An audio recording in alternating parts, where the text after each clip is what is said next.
जय हिंद दोस्तों, स्वागत है आप सभी का जीएस की पाठशाला में। दोस्तों, ये सीरीज़ यूपीपीएससी और आरओआरओ दोनों के लिए ये महत्वपूर्ण है। हालांकि इसमें जीएस का पार्ट है, ठीक है। ये वर्ल्ड ज्योग्राफी से संबंधित ये वीडियो है, ठीक है। उसी से संबंधित ये इसके मोस्ट इम्पॉर्टेंट लिस्टिंग्स हैं, ठीक। ये परीक्षा के पहले एक तरीके से आपका बूस्टर डोज का काम करेगा, ठीक है। इसको आप 1.5 की स्पीड से देख डालिए, ठीक है। बहुत महत्वपूर्ण लिस्टिंग्स बताऊंगा इसमें आपको मैं, बहुत सारे फैक्ट्स बताऊंगा इसमें, ठीक है।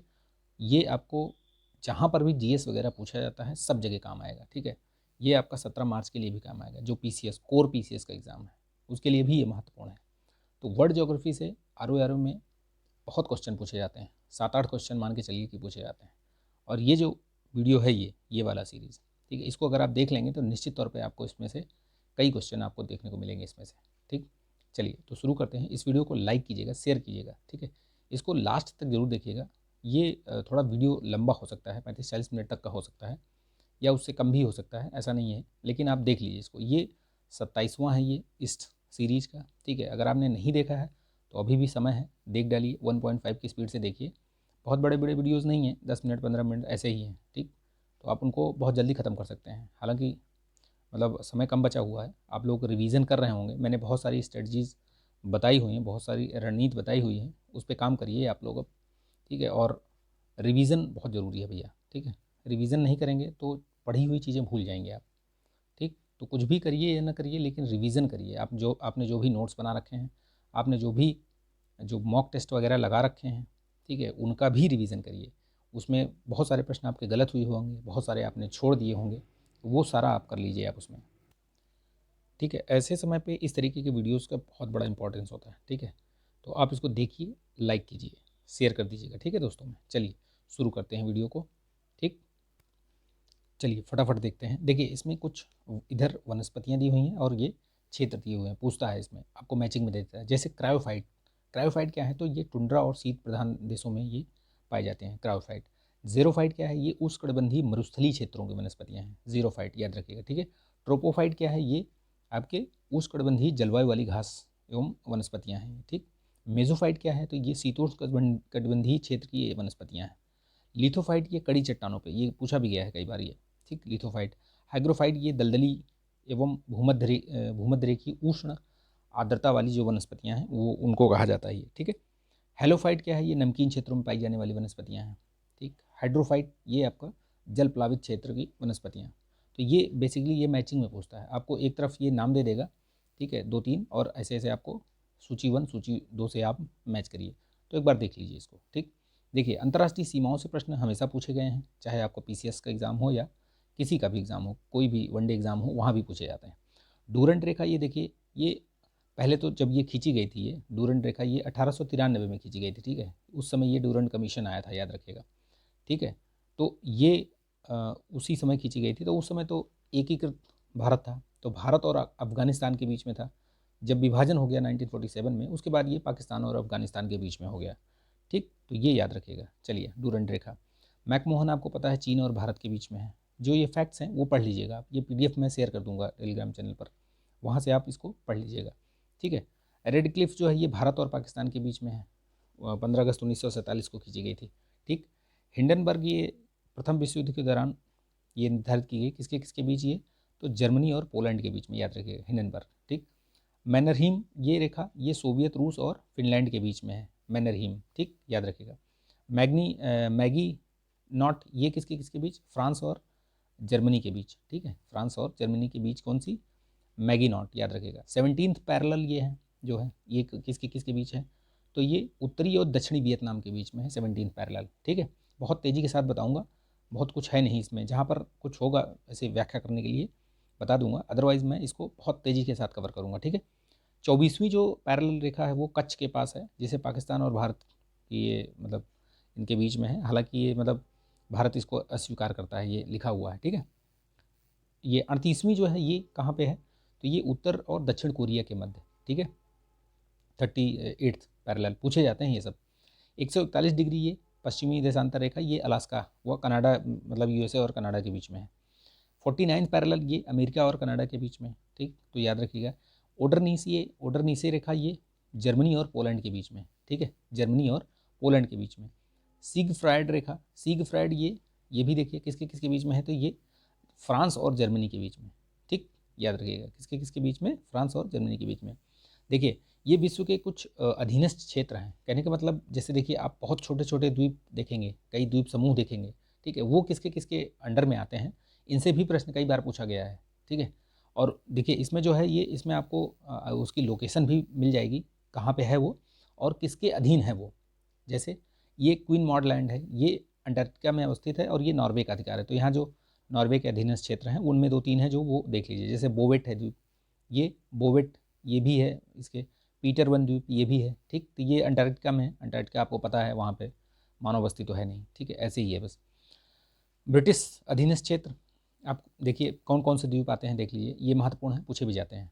कैमन द्वीप ये, ठीक, याद रखिएगा, इनका ये पढ़ लीजिएगा, ये मैं पूरा पढ़ूंगा तो बहुत लंबा वीडियो हो जाएगा, हालांकि जो बहुत इंपॉर्टेंट है जो पूछे गए हैं वो मैं बता दूंगा आपको, ठीक है, ये याद रखिएगा ये चीज़। जैसे ये कैमन द्वीप में 1959 में ये स्वशासन लागू हुआ था, ठीक है, याद रखिएगा। कैमन द्वीप किसके अंडर में आता है, तो ब्रिटिश। ये ब्रिटिश वर्जिन द्वीप ये भी है, ठीक है, इसी के अंतर्गत आता है। मोंट सेराट द्वीप, ये मोंट सेराट द्वीप ये किसके अंदर में आता है, तो ये भी ब्रिटिश के अंडर में आता है, ठीक है। यह अंटीगुआ के दक्षिणी पश्चिम कैरिबियन सागर में है, याद रखिएगा। मैं इसलिए अवस्थिति बता दे रहा हूँ क्योंकि पिछली बार अगर आप PYQ देखते हैं तो आपको पता होगा कि ये ऐसे 3-4 वो आइलैंड का नाम देकर पूछा था कि ये कौन सा है जो कि अटलांटिक क्षेत्र में या प्रशांत महासागर में अवस्थित नहीं है, ऐसे करके था कुछ, ठीक है। तो उसमें मडीरा करके था जो कि अटलांटिक में है, वो प्रशांत में नहीं था ऐसे, ठीक है। तो देखिए ये मोंट सेराट द्वीप, ये इसे एमरल्ड आइलैंड भी कहा जाता था पहले, याद रखिएगा, ये भी प्रश्न बन सकता है।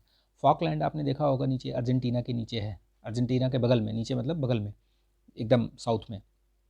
इसको लेकर के अर्जेंटीना और ब्रिटिश के बीच जो है वो विवाद भी बना रहता है, हालांकि इस पर कब्जा किसका है ये लिखा भी हो इसमें, ठीक है, युद्ध भी हो चुका है इसके बारे में। फॉकलैंड है ब्रिटेन के कब्जे में, ठीक।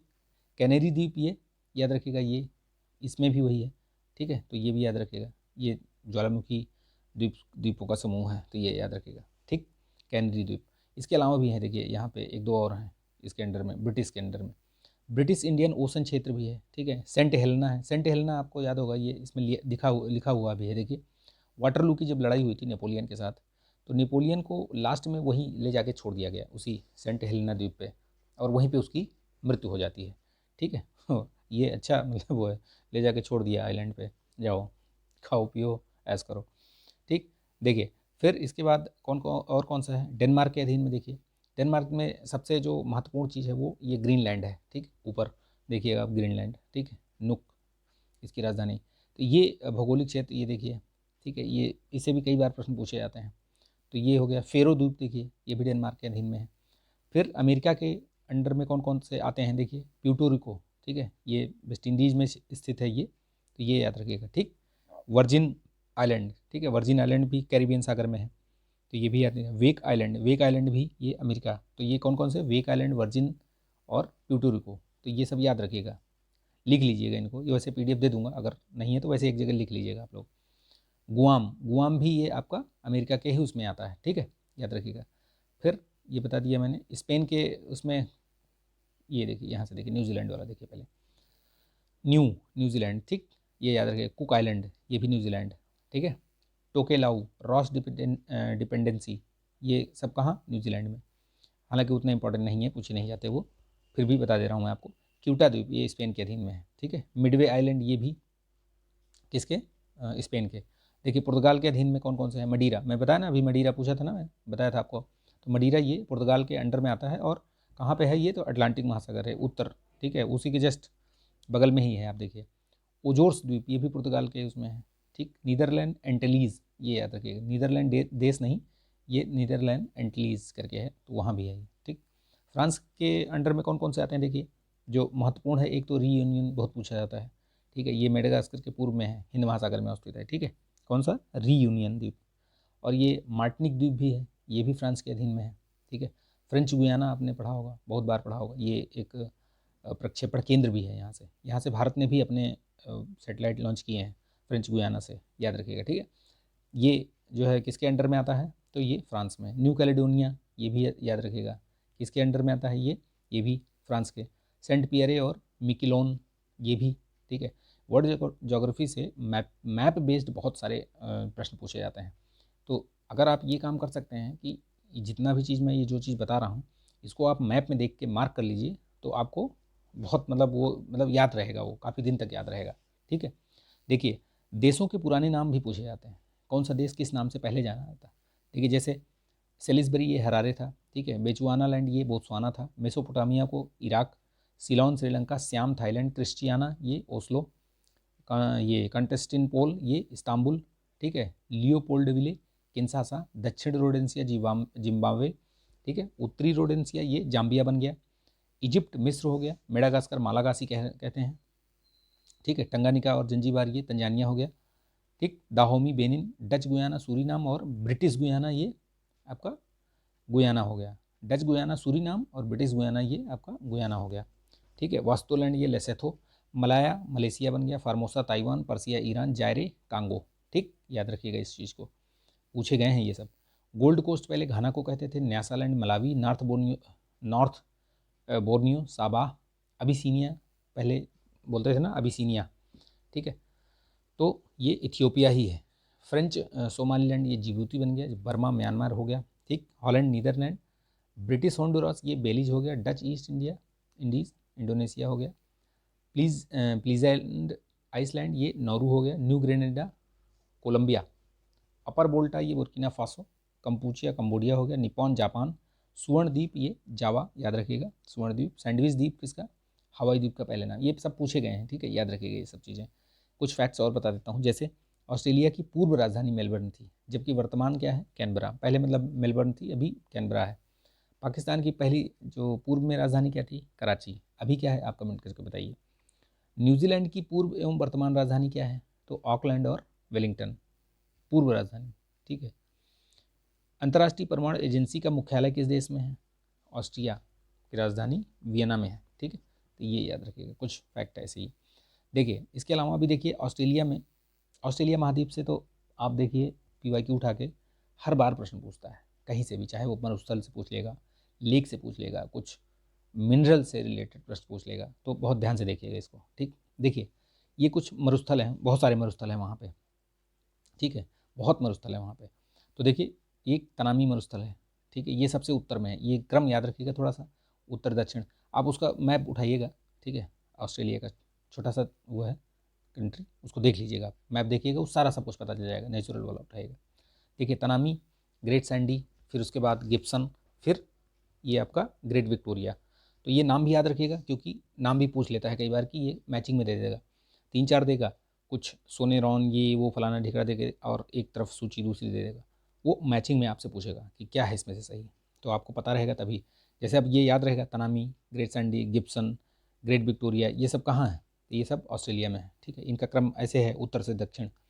अगर इसी को हम पश्चिम से पूर्व लगाएं तो सबसे पश्चिम में गिब्सन आता है, फिर तनामी, फिर सिम्पसन, और फिर उसके बाद उधर स्टुअर्ट स्टोनी। यानी कि ये 3-4 देगा अगर इनमें से, तो ये क्रम याद रखिएगा, ठीक है। झीलें, आप देखिए, ये झीलें हैं, कहाँ कहाँ कौन कौन सी पाई जाती हैं।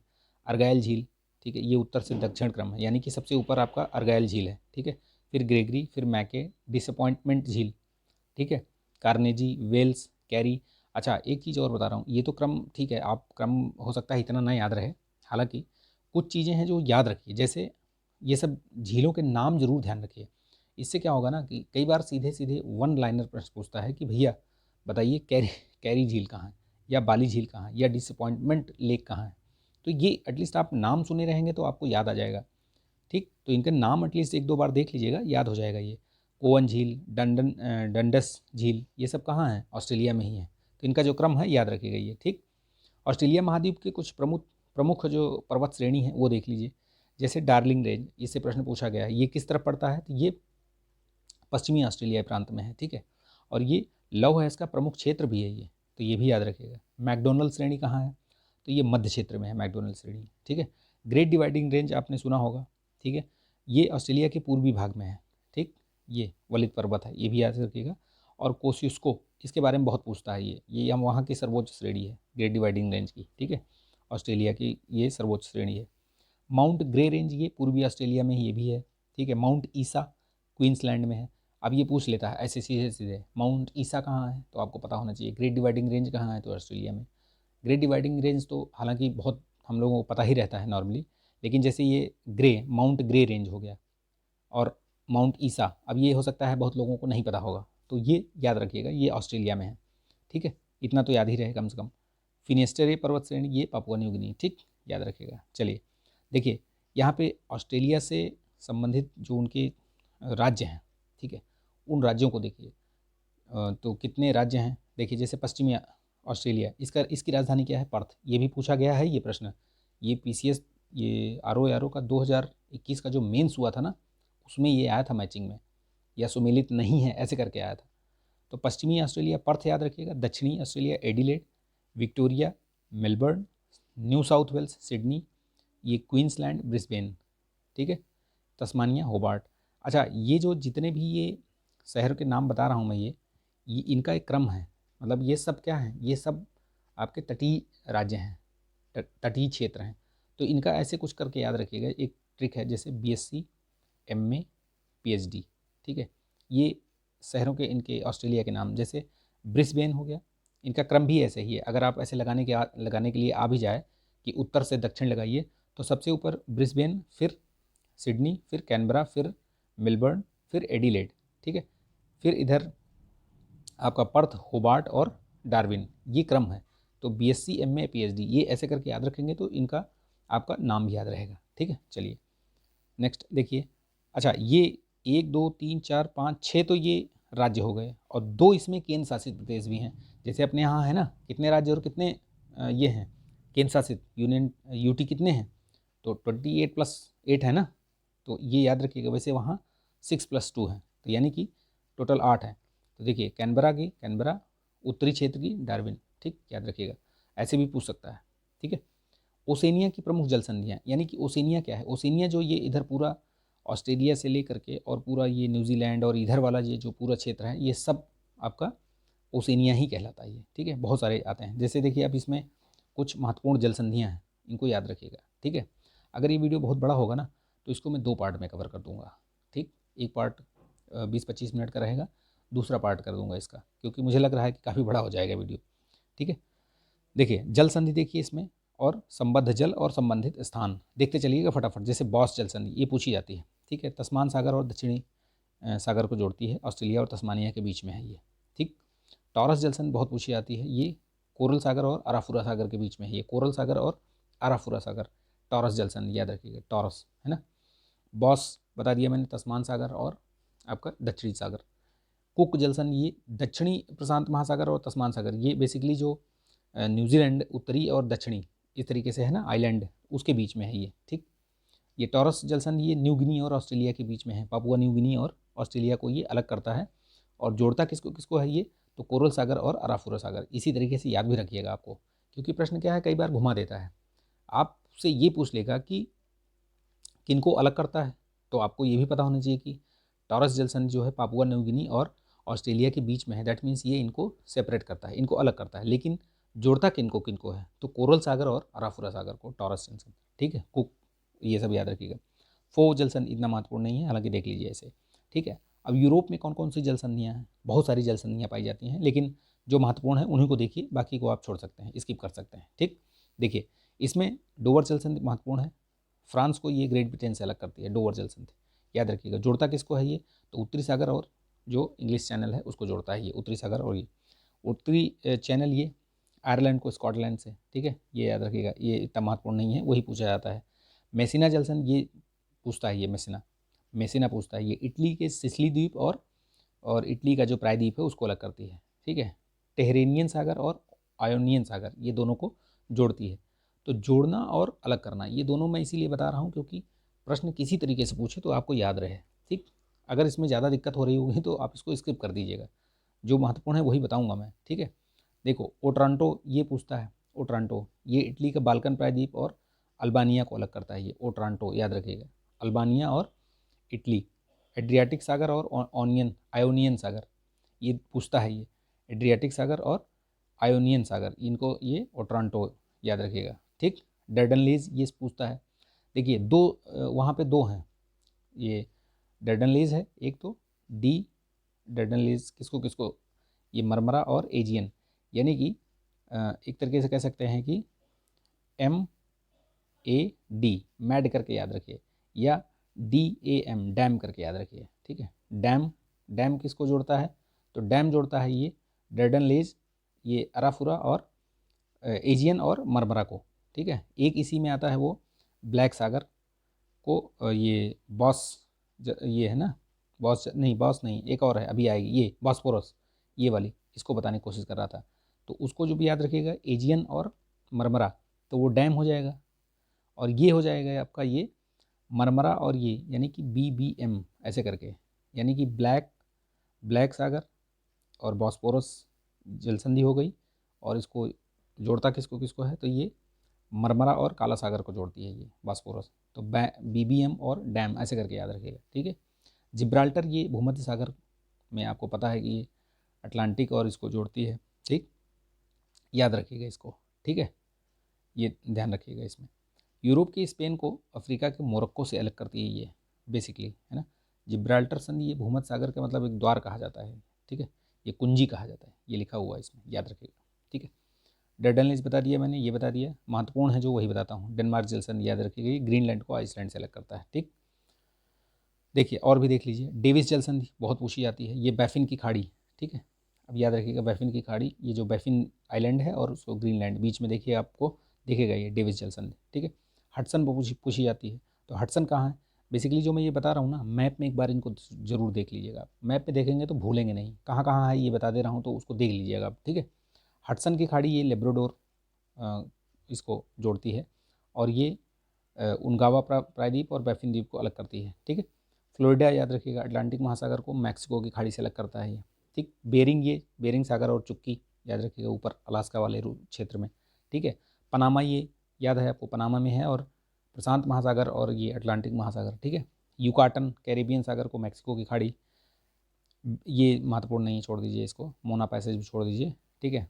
अब कुछ देखिए महत्वपूर्ण और चीज़ बताता हूँ, अमेरिका, ठीक है, ये जो उत्तरी अमेरिका महाद्वीप है, इसमें बहुत सारे लेक्स हैं, ठीक है।